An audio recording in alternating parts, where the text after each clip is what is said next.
Buksan po natin ang ating mga banal na kasulatan dito po sa sulat ni Pablo sa mga taga-Kolosas. Nais ko po basahin ang nasa Kapitulo 1 hanggang talatang Kapitulo 14. Naway tulungan tayo ng Panginoon na maunawaan natin ang mga sinasabi dito ni Pablo sa mga mananampalataya at makita natin ang mga katangian ng mga taga-Kolosas, ang kanilang pamumuhay bilang mga mananampalataya. Ganito ang siyang isinasaad sa Kapitulo 1, talatang 1. Si Pablo na apostol ni Kristo Jesus sa pamagitan ng kalooban ng Diyos at si Timoteo na ating kapatid.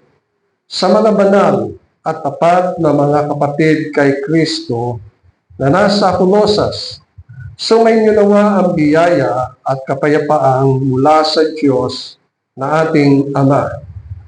Lagi kaming nagpapasalamat sa Diyos sa Ama ng ating Panginoong Jesucristo sa aming panalangin para sa inyo, sapagkat nabalitaan na namin ang inyong pananampalataya kay Kristo Jesus at ang pag-ibig ninyo sa lahat ng mga banal.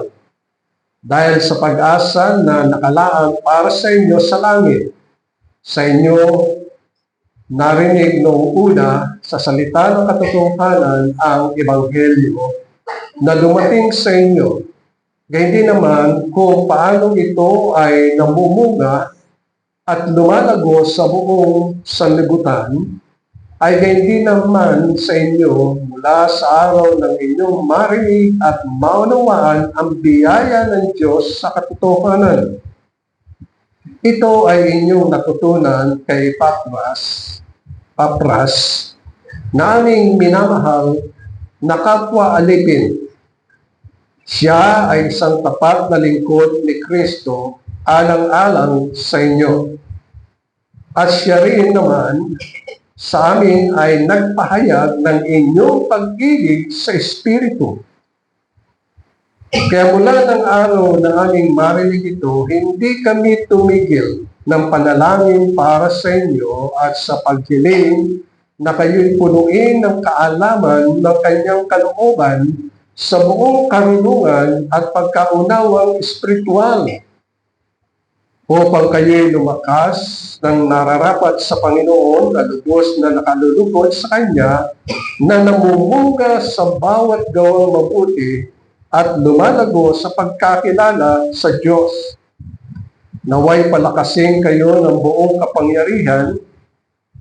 kapangyarihan, ayon sa kalakasan ng kanyang kaluwalhatian para sa lahat ng katatagan at pagtitiyaga na may galak, na nagpapasalamat sa Ama na ginawa niya tayong karapat-dapat na makabahagi sa mana ng mga banal sa kaliwanagan. Iniligtas niya tayo sa kapangyarihan ng kadiliman at inilipat tayo sa kaharian ng kanyang minamahal na anak, na sa Kanya ay meron tayong katubusan na siyang kapatawaran ng mga kasalanan. Hanggang doon lamang po ang pagbasa natin sa banal na kasulatan. Tunay na tayo ay nagaganap, mga minamahal, dahil lang sa ang mga bagay na ito ay ipinaalam sa atin ng Panginoon. Lalo-lalo na sa buhay ng mga mananampalataya sa Kolosas. Sapagkat dito ay nagpapahayag ang isang iglesia na namumuhay ayon sa kalooban ng Diyos at sila'y sumasagana sa biyaya.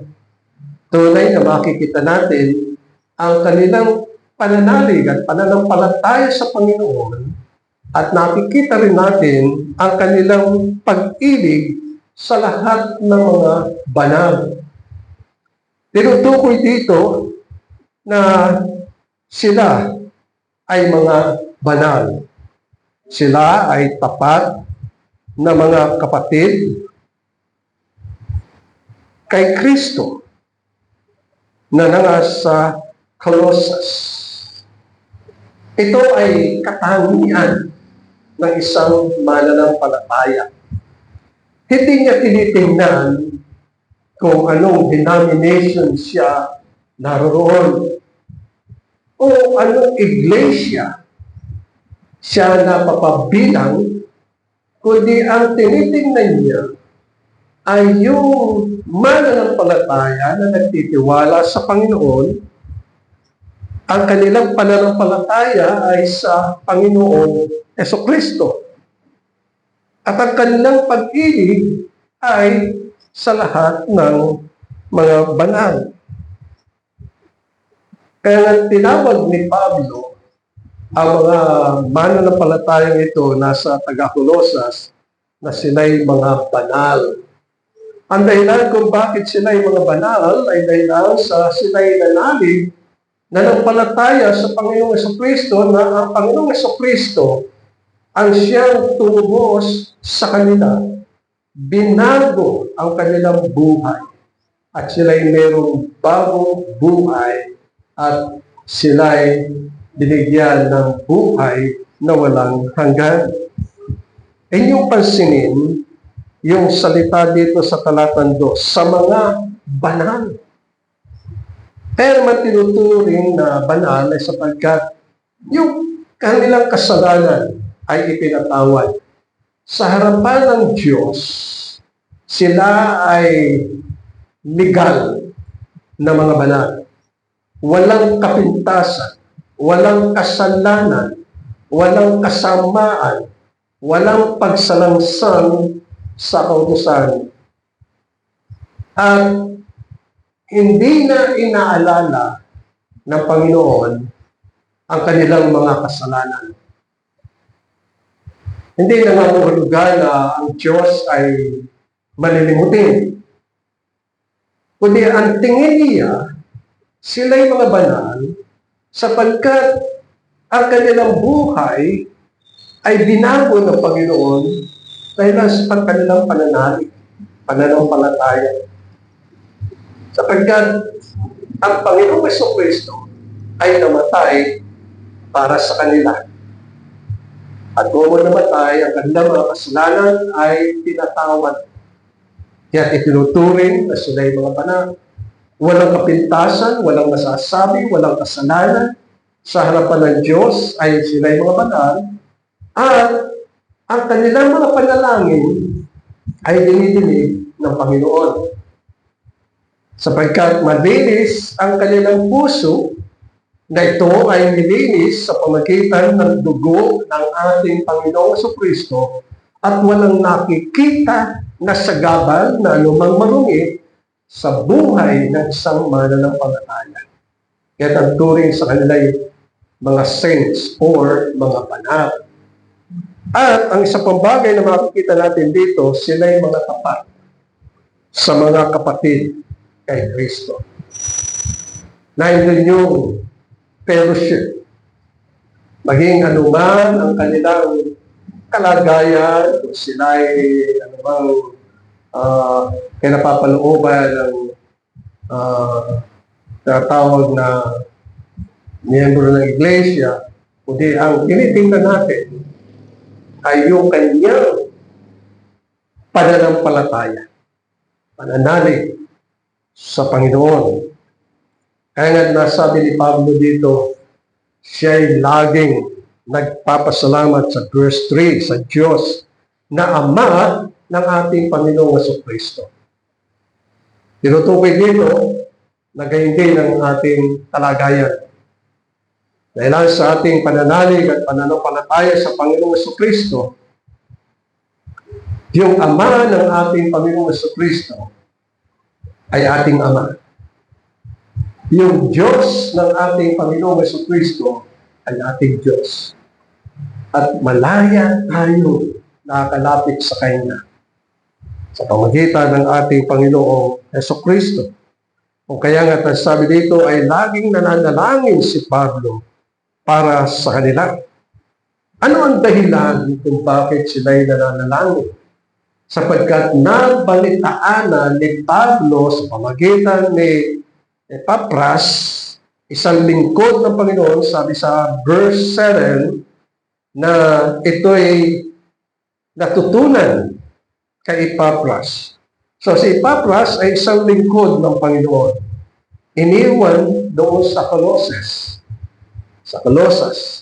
At tinuruan niya ng salita ng Panginoon upang umunlad ang kanilang pagkaunawa sa Diyos, pagkakilala sa Diyos, pagkakilala sa ating Panginoong Jesucristo. Tungkulin at responsibilidad ng mga mananampalataya na kilalanin ang ating Diyos na sinasampalatayanan.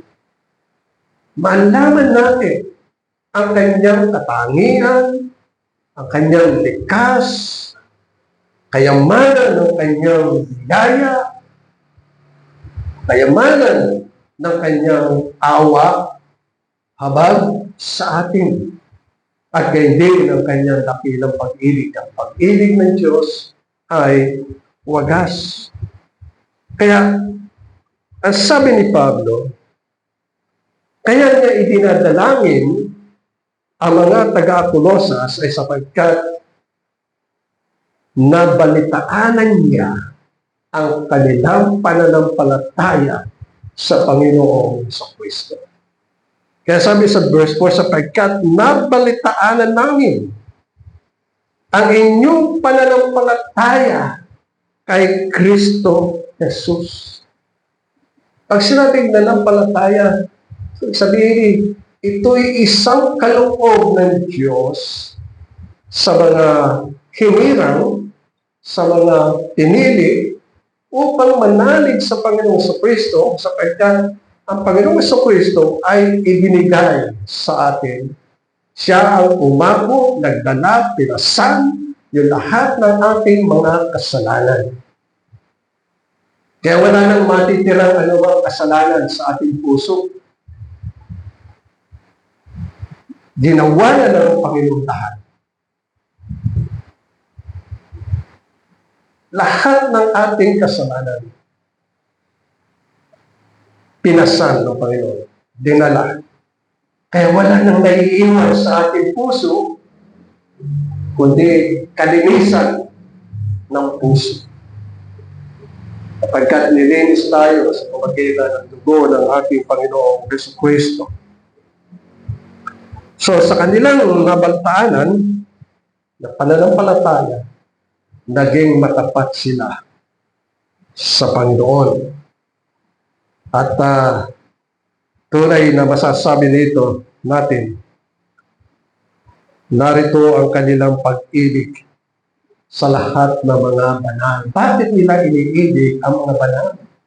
Sapagkat ang mga banal ay mga hinirang ng Diyos na sila ay tinubos din ng Panginoon at sila'y nananalig sa ating Panginoong Jesucristo.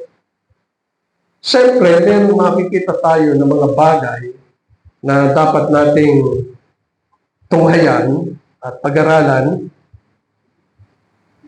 sapagkat ang ating paksa sa umagang ito ay yung pananampalataya at ang pag-ibig ng mga banal.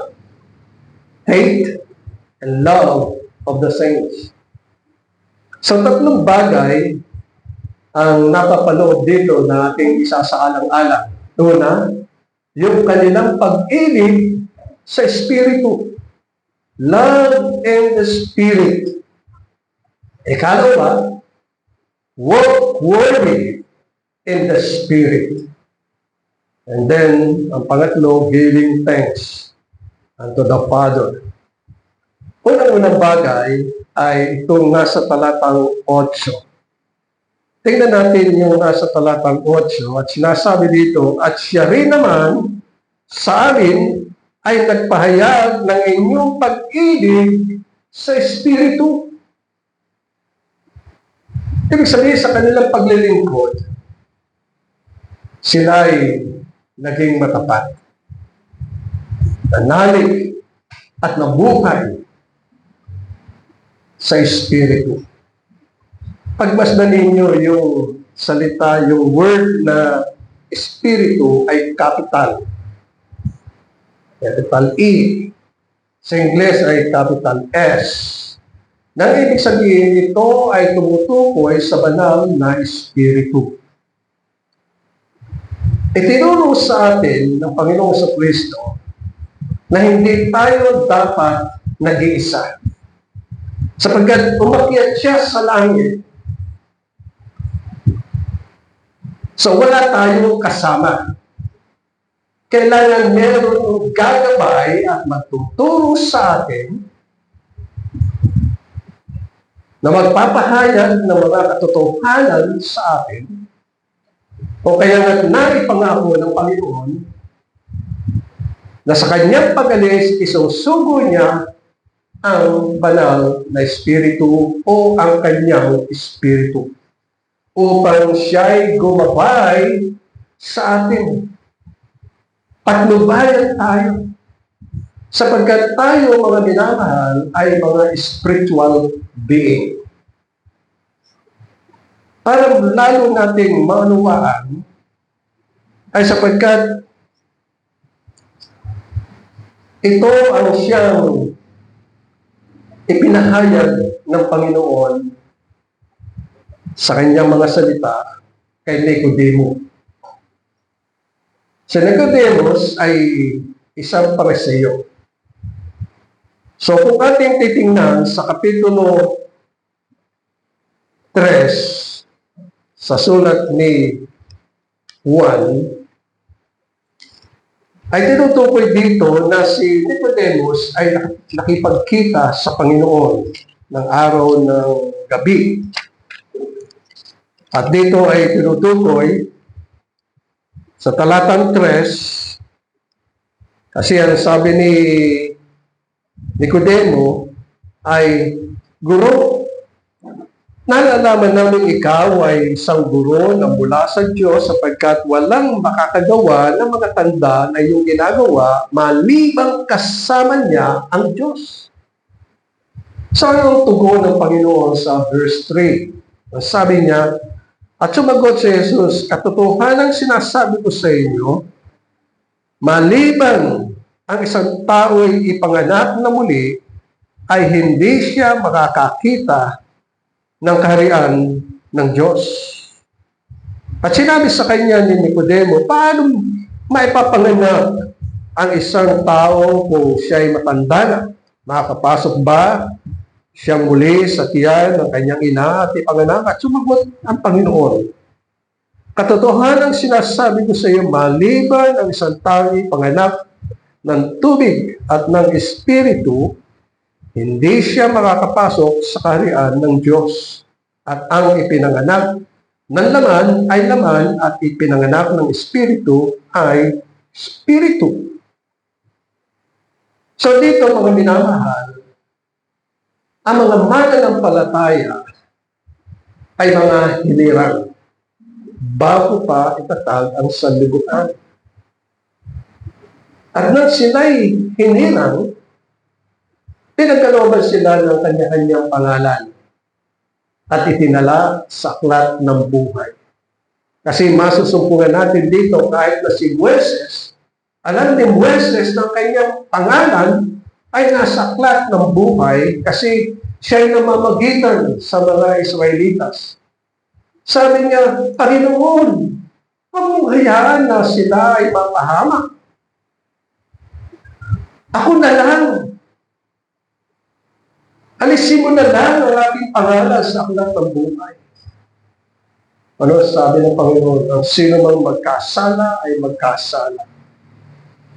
Ibig sabihin, ang kanyang itinala sa aklat ng buhay kailanman ay hindi niya maaaring tanggalin, hindi niya maaaring alisin. Sapagkat yun ay listahan na mga ipinanganak sa Espiritu. Sa maganda sinasabi ng Panginoon ay yung ipinanganak sa Espiritu, ito ang ipinanganak sa itaas, born from above, ipinanganak sa Espiritu. Sa mga mananampalataya ay pinanganak sa Espiritu.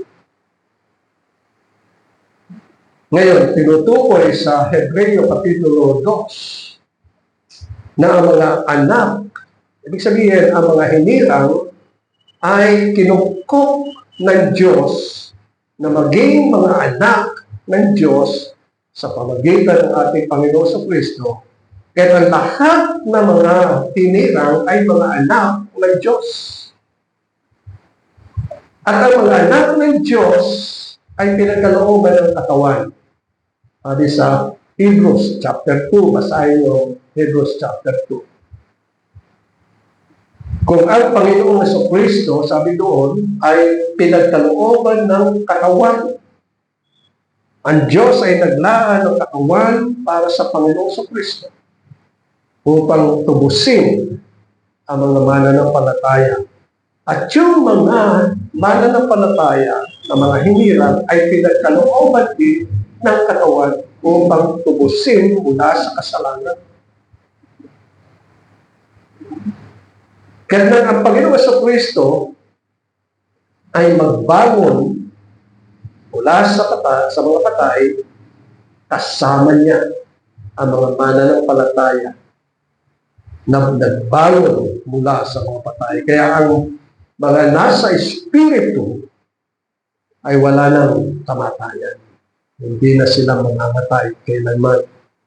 Sapagkat ang kanilang mga pangalan ay nakatala sa aklat ng buhay. Ito rin yung sinasabi sa mga awit na ang mga ipinanganak sa lungsod ng Diyos, ang Siyon, sila'y doon mabubuhay. Ang mga mananampalataya ay ipinanganak sa Espiritu. Kung sila ay ipinanganak, pinanganak sila sa isang lugar. Ang lugar na yun ay ang lungsod ng Diyos, ang Siyon. Yun ang tinatawag ng Panginoon na ikalawang kapanganakan. Tayo, pinanganak sa lupa at makalupa. Pero yung ating espiritu ay ipinanganak sa itaas, sa lungsod ng Diyos, ang Siyon. At yun ang siyang tinutukoy sa banal na kasulatan. Kaya ang sabi ng Panginoon dito, ang ipinanganak sa laman ay laman. Ngunit, ang sabi niya, ang ipinanganak sa Espiritu ay Espiritu. Inyong mapapansin na capital E sa talatang 6, Kapitulo 3 ng Juan, at ito'y tumutukoy sa banal na Espiritu. Pagkat ang banal na Espiritu ang siyang nagbibigay buhay.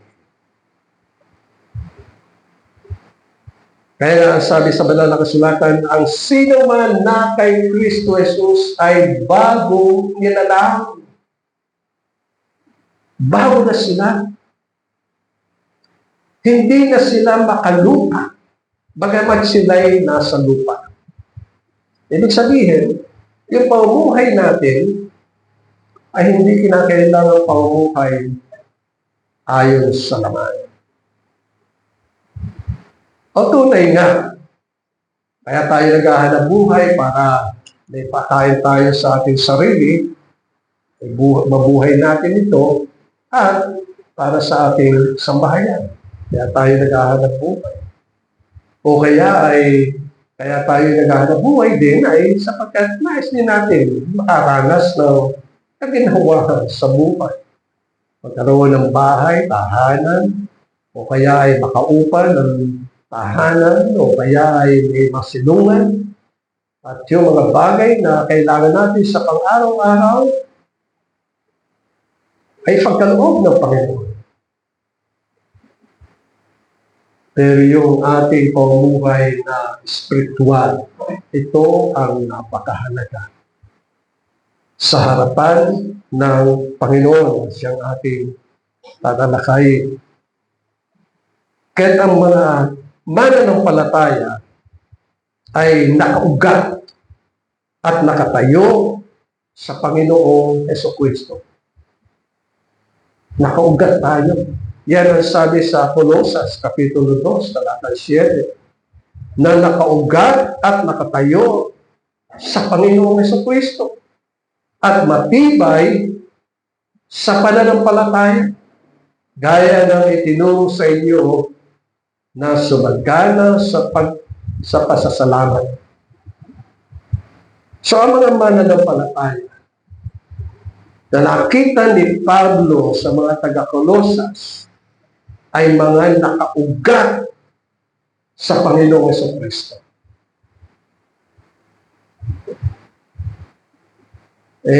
Pag nakaugat, hirap tanggalin mo.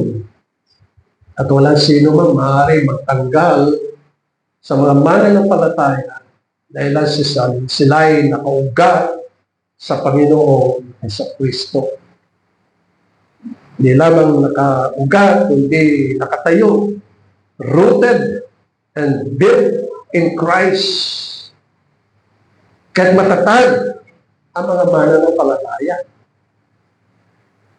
Kahit na may mga suliranin, hindi siya natitina. Pero yung mga punong kahoy na nakatanim sa lupa, pag dumating ang bagyo, kahit gaano kalaking punong kahoy yun, natatanggal sa pagkaugat.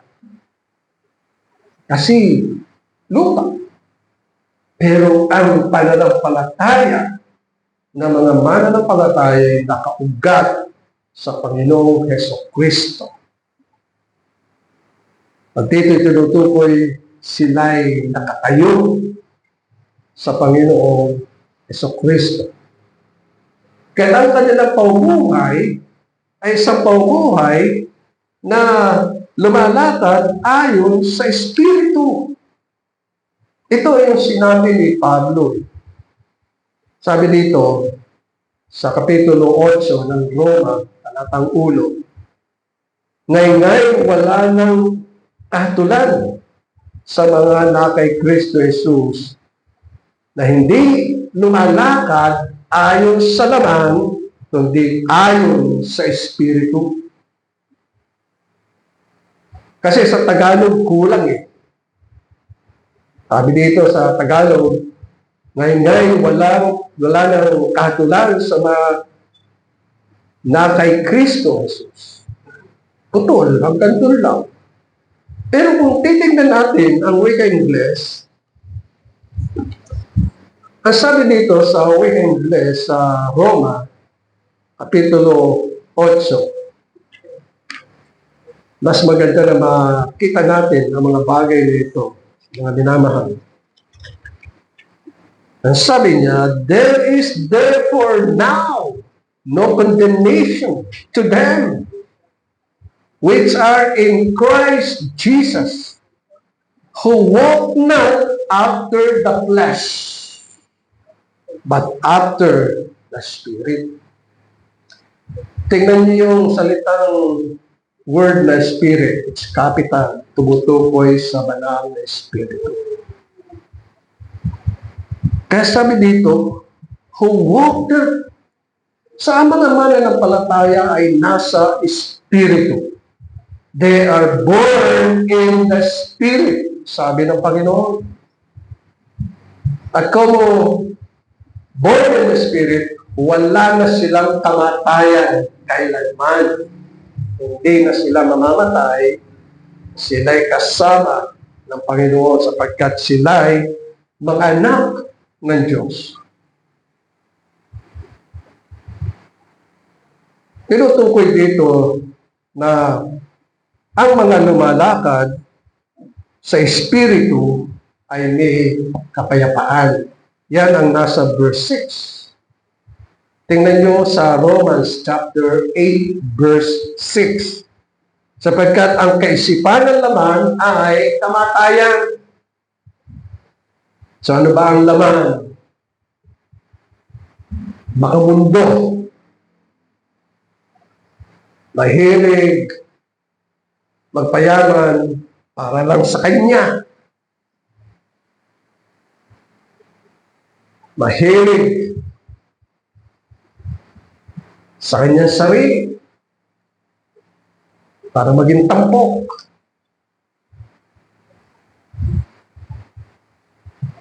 Para makita, meron siyang ginagawa. Kaya limos dito, tulong dito, makalaman. Pero sabi ng banal na kasulatan, ang mga mananampalataya ay hindi makalaman, kundi sila ay nasa Espiritu. Verse 6, sabi dito, sapagkat ang kaisipan ng laman ay kamatayan.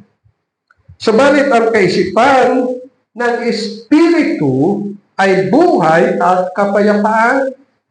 Sa mga mananampalataya ay nasa Espiritu. You are a spiritual being. In the flesh, nilinis tayo ng Panginoon, ginawang banal, because we are born in the Spirit. At hindi mababago yun. Hindi mababago yun sapagkat ang Diyos ay hindi nagbabago. Ang kanyang panukala ay hindi nagbabago. Ang Diyos ay hindi nagsisinungaling sapagkat siya ay katotohanan. At dito itinutukoy ang mga bagay na yun. Kaya sabi sa verse 7, ang kaisipan ng laman ay pagkapuot laban sa Diyos. So yan ang laman, nasa laman. Kaya paano natin nakikita yung mga tao na nasa laman? Ayaw manambahan, ayaw makinig sa mga pangaral ng Ebanghelyo, ayaw sumunod sa Diyos, walang ginawa kundi mantaya ng tao, manakit ng tao, pumatay ng tao, nakaw, lahat ng kasamaan. Yun ang ginagawa ng nasa laman. Ano dahilan? Bakit nila ginagawa yun?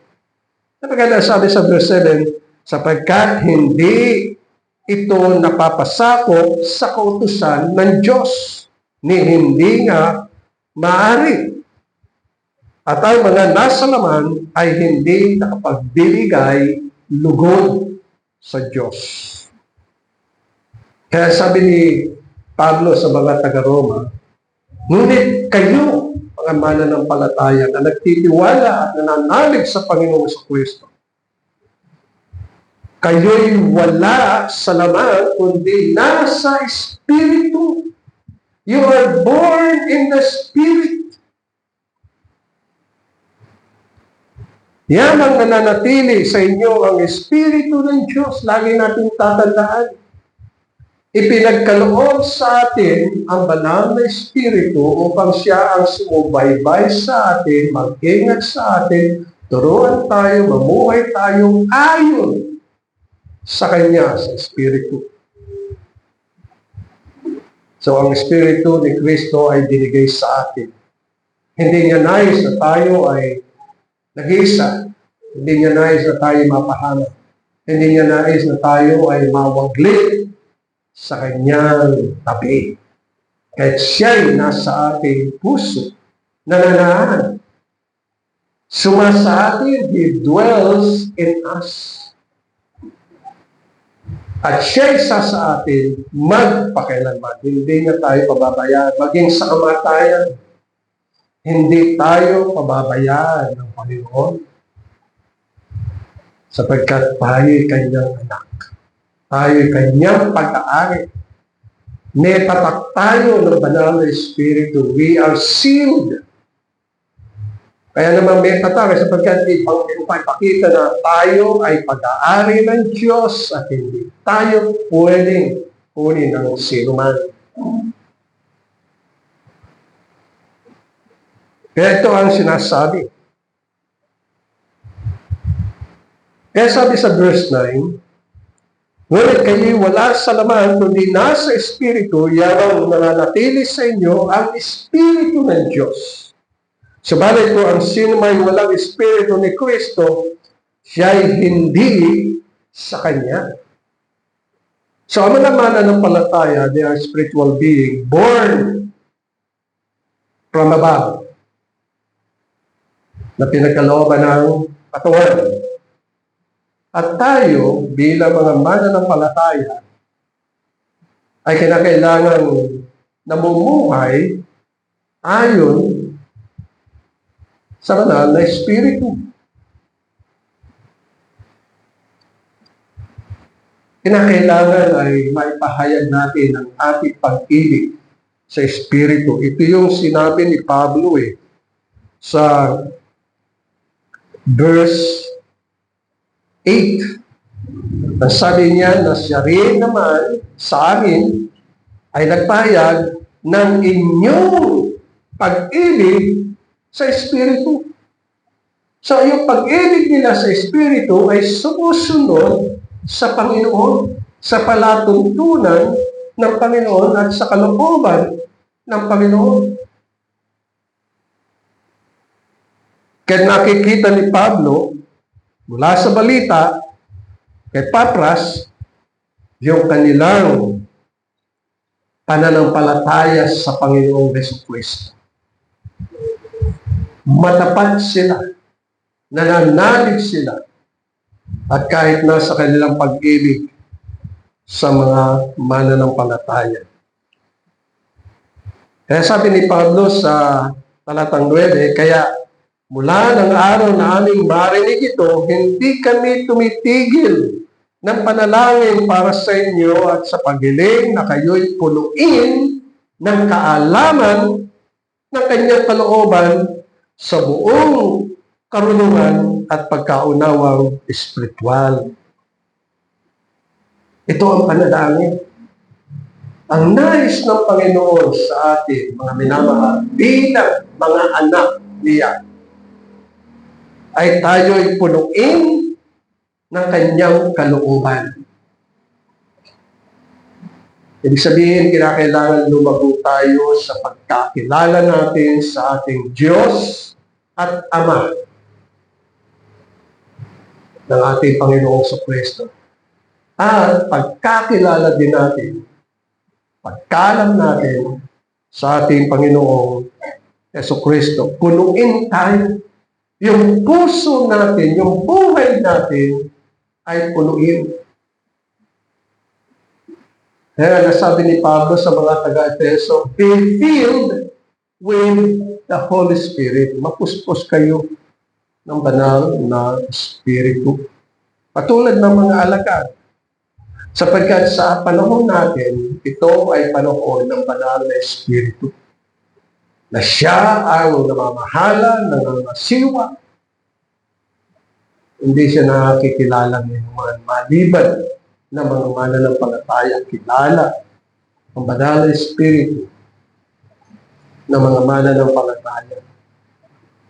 Pangalawa na ating makikita ay lumakad. Verse 10, tingnan po ang verse 10. Upang kayo lumakad nang nararapat sa Panginoon, na lubos na nakalulugod sa Kanya, na namumunga ng bawat mabuti at lumalago sa pagkakilala sa Diyos.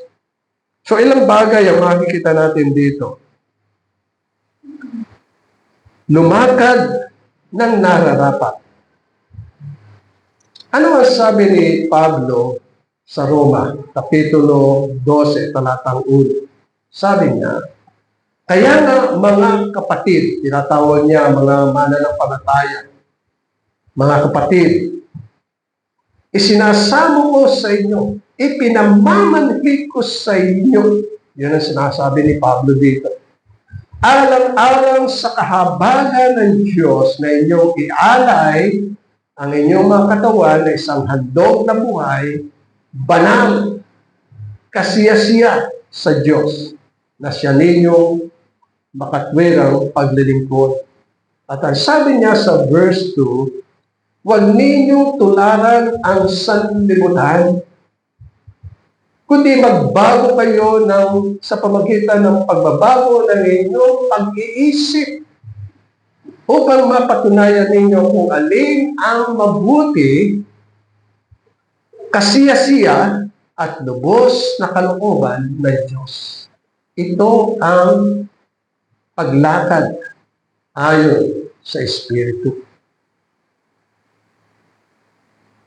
Walk worthy in the Spirit.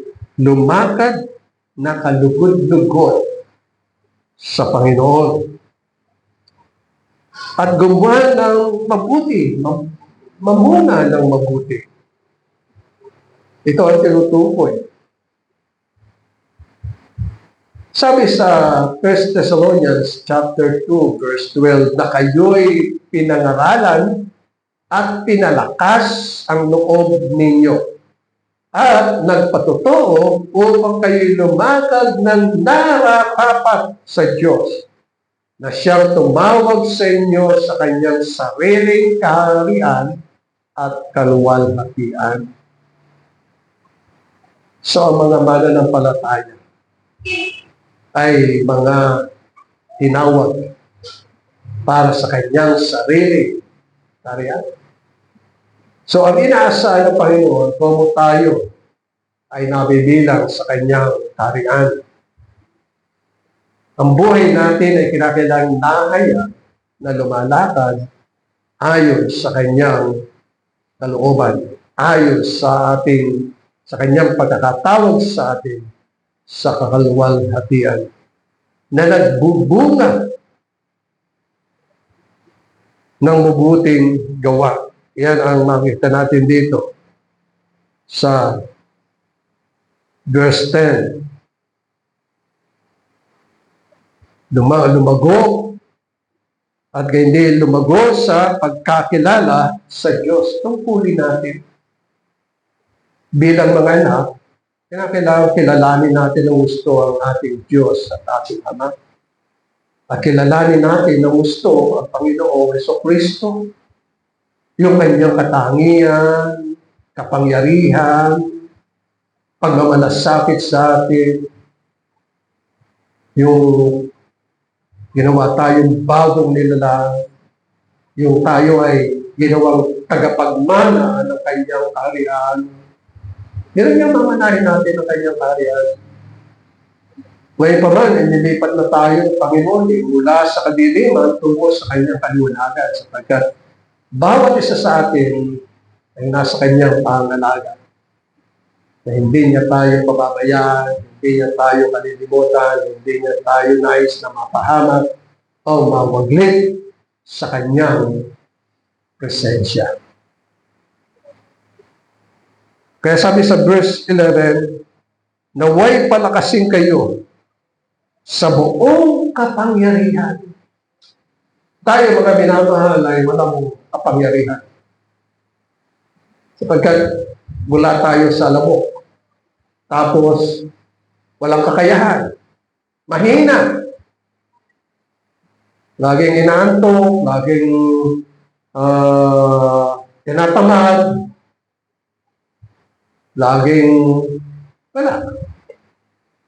Pero, sabi dito, naway palakasin tayo ng kapangyarihan ng Diyos. Ang pangyarihan yun ay ayon, sabi dito, ayon sa kalakasan ng kanyang kaluwalhatian. Naalala niyo si Samson? Ngayon, bantog yung lugar ng Gaza. Di ba? Ang Gaza ay binobomba ng mga Israelitas ng Israel ngayon. Sa panahon ni Samson, ang Gaza ay napapaligiran ng pader. Matataas na pader at merong mataas na pintuan, gate, merong gate. Naggalit si Samson. Ano ginawa niya? Yung gate na si Samson, karaniwan lang, taas daw. Napakataas. Winasak niya yung dalawang pintuan, kasi dalawang pintuan yun, di ba? Winasak niya. Binuhat niya at dinala sa Hebron. Alam ba niyo ang Hebron? It is 60 miles away from Gaza. Bundok yun, Hebron. Matyaga niyang dinala. Karaniwang tao, hindi madadala yun. Ngunit ang Espiritu ng Diyos ay sumasa kanya. Nabitbit niya yun, nadala niya. Kaya nang makita ng mga taga-Gaza, asan yung kanilang gate, and doon sa Hebron, nakita nila ang kapangyarihan ng Diyos. Nasabi dito, mga minamahal, naway palakasin kayo sa buong kapangyarihan ayon sa kalakasan ng kanyang kaluwalhatian.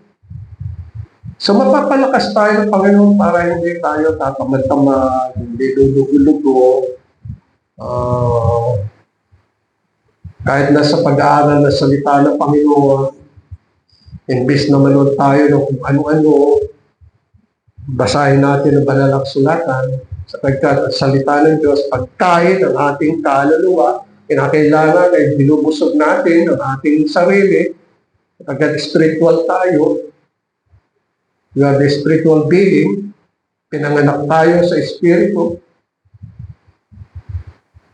At pag ipinanganak sa Espiritu, hindi na mamamatay. Kailanman. Tayo ay kasama na ng Panginoon. Katunayan, sabi sa Colosas, dito sa Colosas, at kasama sa Efeso, ay tayo ay hindi na mamamatay.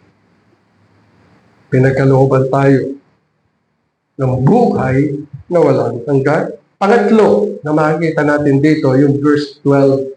Tingnan nyo ang verse 12.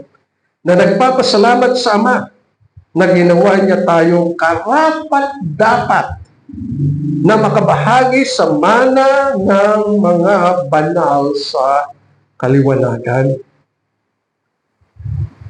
Verse 13, na iniligtas niya tayo sa kapangyarihan ng kadiliman at inilipat tayo sa kaharian ng kanyang minamahal na anak. Na sa kanya ay meron tayong katubusan na siyang kapatawaran ng mga kasalanan. Kaya ito ang tungkulin natin, mga minamahal. Tayo'y magpasalamat sa Panginoon. Naalala ko nung kami ay namimigay ng relief doon sa Pampanga. Isang supot na malaki. Pag relief, may kasamang bigas, kape, toothpaste, asukal, sardinas, pork and beans, at kung ano pa. Binigay ko doon sa mga nangangailangan. Aba, bumalik. Parang sabi, palitan nyo nga ito. Bakit? Ba't sa kanya, pork, sa akin, ibang toothpaste? Binigyan na, pero nagre-reklamo. Hindi dapat gayon ang ating pamumuhay, mga minamahal. Ano man ang ipagkaloob sa atin ng Panginoon, ito'y mula sa busilak na puso ng Panginoon. At yun ang ating kailangan. Hindi na tayo na kailangan nagre-reklamo pa. O bakit ganito? Hindi. Busilak ang puso ng Diyos na siya ang nagkakaloob at ibinibigay sa atin So ano ang dapat natin gawin? Pasalamat tayo. Kay ganito lamang ang sukat o ganun kalaki ang sukat o mas malaki ang sukat. Anumang sukat yon, magpasalamat tayo sa Panginoon. Sapagkat yun, alam ng Panginoon, yun lang ang ating kailangan. Kasi pag kailangan mo ng maraming pagkain, hindi mo naman makakain lahat yan. Mapapanis lang sa refrigerator, mabubulok lang, natikas. Itatapon mo lang sa basurahan. Kaya yung mga magbabasura, kung ano na nakikita sa basurahan, walang pagpapasalamat ang tao. Pero tayo, mga naman, tayo ay magpasalamat sa Panginoon. Pero ito ang sabi sa verse 12, na magpasalamat sa Ama na ginawa niya tayong karapat-dapat. Nakita niya. You are righteous to inherit the kingdom of God. Sino ang gumawa ng Panginoon? Ginawa tayong matwid. Hindi dahil sa atin, kundi dahil sa Panginoon sa Kristo. Yung katwiran ng Panginoon ay pinamana sa atin. Binigay sa atin. Kinuha niya yung masasama sa atin. Yung kasalanan natin, yung kasamaan natin, yung pagsalansang sa atin, kinuha yan sa atin. Pero ano ang isinukli ng Panginoon sa atin? Inari tayong ganap. Naging matwid tayo sa harapan ng Diyos. Kahit kinakailangan ay tayo nagpapasalamat. Kaya sabi dito na ginawa tayo karapat-dapat na makabahagi sa mana na mga banal sa kaliwanagan. At ang ginawa pa niya sa verse 13, iniligtas niya tayo sa kapangyarihan ng kadiliman at inilipat sa kaharian ng kanyang minamahal na anak. So, from darkness, we are translated into His kingdom. Light, binigay sa atin ng Panginoon. Bakit? Sapagkat meron tayong katubusan. Kay Kristo ay meron tayong katubusan na siyang kapatawaran ng ating mga kasalanan. Amen. Maraming salamat, Panginoon, sa iyong mga salita. Tuloy niyong pagpalain ito sa aming mga puso. Sa matalis sa pangalan ni Jesus. Amen.